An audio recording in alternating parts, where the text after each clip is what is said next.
तो चलिए देखते हैं जेईई एडवांस 2024 में आया प्रोबेबिलिटी का ये बेहद शानदार सा सवाल पढ़ते हैं। एक बैग कंटेन करता है एन गेंदे और उसमें 3 तो सफेद हैं, 6 हरी हैं और बाकी जो है वो ब्लू हैं। जरा ध्यान से सुनिएगा, एक बैग में टोटल एन गेंदे हैं जिसमें से 3 सफेद गेंदे हैं, 6 हरी हैं और जो बची वो नीली हैं। जो बच गई वो नीली हैं। तो कितनी बच गई भाई? एन माइनस, भाई टोटल एन है, 9 का पता लग गया। तो जो बच रही है 9 माइनस एन वो कैसी है? आपकी ब्लू, नीली गेंदे। Assume that the balls are identical otherwise, और अदरवाइज जो है वो गेंदे कैसी हैं? आइडेंटिकल है। ठीक है, 3 गेंदे आपने ड्रॉ की हैं randomly, one after the other without replacement, और जो गेंद आपने उठाई है वो आपने वापस नहीं रखी है। यानी कि यहां पर इवेंट्स इंडिपेंडेंट नहीं बनेंगे, इवेंट्स आपके डिपेंडेंट ही बनेंगे। ठीक, उसके बाद I1 2 3 दिया हुआ है, यानी W1 W2 W3, G1 G2 G3 B1 B2 B3। ये इवेंट को ये डिनोट करते हैं कि event that the ball drawn in the ith draw is a white. मतलब ये कि अगर W1 है तो पहले ड्रॉ में आई है सफेद, W2 है तो दूसरे ड्रॉ में आई है सफेद, W3 है तो तीसरे ड्रॉ में आई है सफेद। इस तरीके से B2 है तो दूसरे ड्रॉ में जो है वो नीली गेंद आई है। ठीक है, if the probability of this is 2 by 5n and the conditional probability that p of this is 2 by 9, then what will be the value of n? Then n is equal to or n equals, देखिए बात सुनिए, conditional probability का formula हमें पता है भाई। हम पढ़ते हैं p of a by b, क्या होता है? p of a intersection b। इसका मतलब होता है a की प्रोबेबिलिटी क्या होगी जब मैं जानता हूं कि b इवेंट ऑलरेडी हो चुका है। तो b को हम एज अ सैंपल स्पेस जो है वो मानते हैं, तो ऊपर आता है p of a intersection b divided by p of b। In the same manner यहां पर आ जाएगा p ऑफ, ये आपको एग्जांपल के तौर पे मैंने बात बताई, यहां आ जाएगा p of b3 intersection w1 intersection g2 divided by ये वाला हिस्सा जो है ये as a sample space create किया जाएगा। तो ये हो जाएगा b of w1 intersection g2 और ये 2/9 के बराबर है।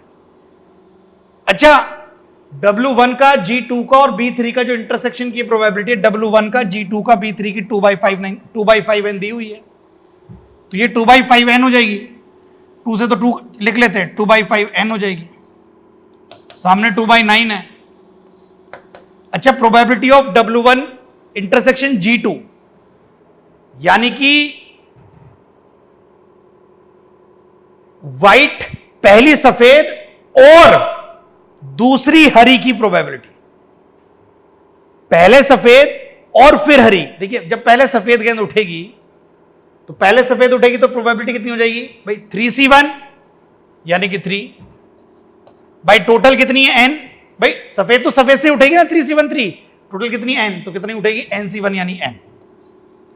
और अब दूसरी हरी उठ जाए, अब जब दूसरी गेंद हरी उठेगी तो हरी की प्रोबेबिलिटी कितनी होगी?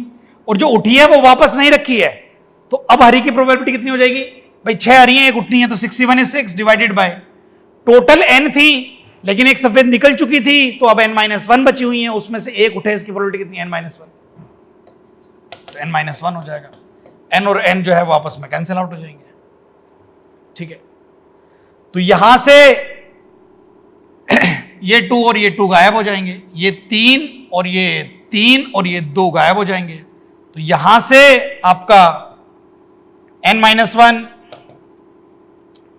जो है वो 10 के बराबर आ जाएगा, यानी यहां से n की वैल्यू आपको कितने मिल रही है? 11। यहां से आपको n की वैल्यू 11 मिल रही है। अच्छा, ये जो वैल्यू हमें n11 मिली है, ये काम कर रही है नहीं कर रही, इस बात को जानने के लिए आप यहां से ये वाला डेटा देख सकते हैं। भाई आप उठा के n की वैल्यू को इस डेटा में डाल दें, आपको 1 मिनट में पता लग जाएगा कि ये जो वैल्यू आई है, आपकी वैल्यू क्वेश्चन के दी गई कंडीशंस के मुताबिक काम कर रही है कि नहीं कर रही। ये क्या कह रहा है भाई? पहली सफेद उठी हो तो पहली सफेद तो 3/n हो गया, और दूसरी गेंद हरी उठी हो तो 6/n-1 हो गया, और तीसरी गेंद नीली उठी हो तो तीसरी नीली कितनी? n-9, तो n-9 में से एक उठी हो, और पहले n गेंदें थी, सफेद उठ गई तो n-1 बची, हरी उठ गई तो अब कितनी बची? n-2 बची। और ये हमें ऑलरेडी दिया हुआ है 2/5n के बराबर। तो यहां पर अगर आप n को 11 डालते हैं तो ये 2/55 हो रहा है भाई, 2/55 हो रहा है, तो ये वैल्यू तो 2/55 हो रही है। आप इधर देख ले भाई, अगर आप 11 डालते हैं तो ये हो जाएगा 3, 6 और 2, ये हो जाएगा 11, 10 और 9, ये हो जाएगा 3, 3 और 3, 9 तो पूरा गया, 2 से 5 गया, तो ये 2/55 हो रहा है। तो जो हमारी वैल्यू आ रही है n11, वो हमारी जो है वो पूरी शान और शौकत से जो है वो इसमें सेटिस्फाई कर रही है, इसमें काम कर रही है। तो n11 will be your solution. तो उम्मीद करता हूं ये बात भी आपको जरूर समझ आई।